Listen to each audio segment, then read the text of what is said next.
nagpabunot siya ng ngipin. Opo. Kailan pa po siya nagpabunot? 5 days na po ako. 5 days. Mamamagayan. Sasabagang ba? Opo. Kailangan ma-check ulit yan kasi baka may nerve na na-damage. Baka malalim yung pagkakaano.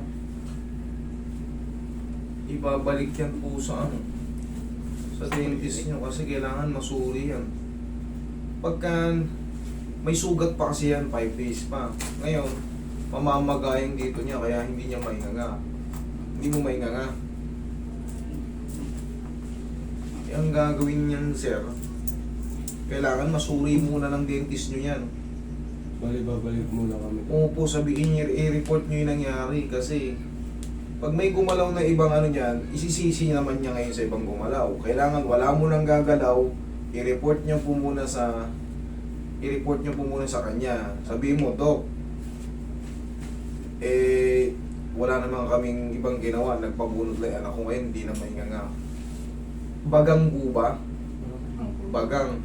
Baka malalim yung pagkakaano, nadama yung mga ibang mga nerves dyan na makaka-apekto sa pamamaga ng malaking pamamaga. Nangyayari po talaga yan. Huwag po kayong kabahan. Pag nawala na yung pamamaga dyan, basta na-check up na Dok, ang mahalaga lang kasi wala mo nang tatapig. Wala mo nang gagalaw. Kasi ang mangyayari yun, hindi, pinagalaw mo na sa ano eh. Gano'n ang mangyayari yun. Kaya para walang sisiyan, pa-check up nyo muna ulit sa kanya, Dok, ganito po nangyari sa anak ko. Sa inyo lang naman kami nagpapunod. Ngayon, check upin niya. Bibigyan kayo siguro ng gamot niyan. Observation. Ngayon, pag nabuka niya, titignan kung nagkaroon ng infection. Pag nagkaroon ng infection, siyempre, iano niya uli yan. Pagka wala ng infection, mga ilang, sabihin natin ilang linggo, pero nakakangangan siya, konti lang, doon ako papasok. At least na ano niya na. Opo.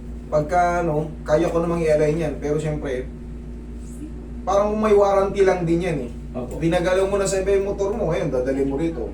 Kung malay ko ba kung anong giro, ganun din yun. Opo. Okay? Sir, for the meantime, nandito lang naman ako. Basta pagka na-check na ni Doc na ano na, chat lang kayo, ibubook namin kayo agad. Mabilis na pagbubuk. Okay? Opo, siya po. Wala naman kayong babayaran eh. Ang gusto ko lang, ma-check muna ng doktor niya. Anong yan, para hindi rin magtaka yung doktor. Hindi, yun na, di ba? Inalaw na ng iba eh. Malay ko ba kung in-adjust niyan, baka na mag-araw. Opo. Okay, para wala po kami ngayon doon pagka... Opo, yun ang pinaka-the best na gagawin nyo, Dok. Yung anak ko, nagpabunot, 5 araw na ngayon, pero anong nangyari? Ayun na, Hindi na makasubo ng pagkain. hindi pag di ka makakain, siyempre, mangangayayat yan. Opo. Naku po, puro lugaw.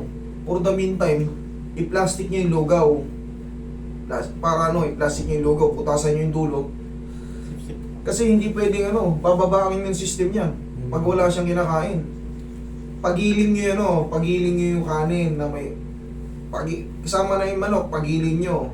Tapos mga gulay-gulay, lagay nyo sa plastic.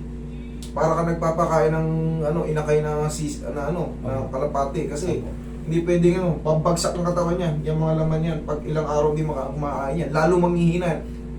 Lalo magti-trigger yung mga yung mga complication niya dyan kung sakaling meron. Okay, ganun muna. Yun Pero ang gagawin namin, babalik kami doon sa... pa-check nyo para mabigyan siya ng gamot. Okay? Opo. Tapos pumili kayo ng blender o kaya manghiram kayo ng blender sa inyo. Hindi pwedeng hindi kumain ng 3 araw yan. Babagsak talaga ang immune system yan. Maaari siyang andun. Okay? Opo. Sige, thank you.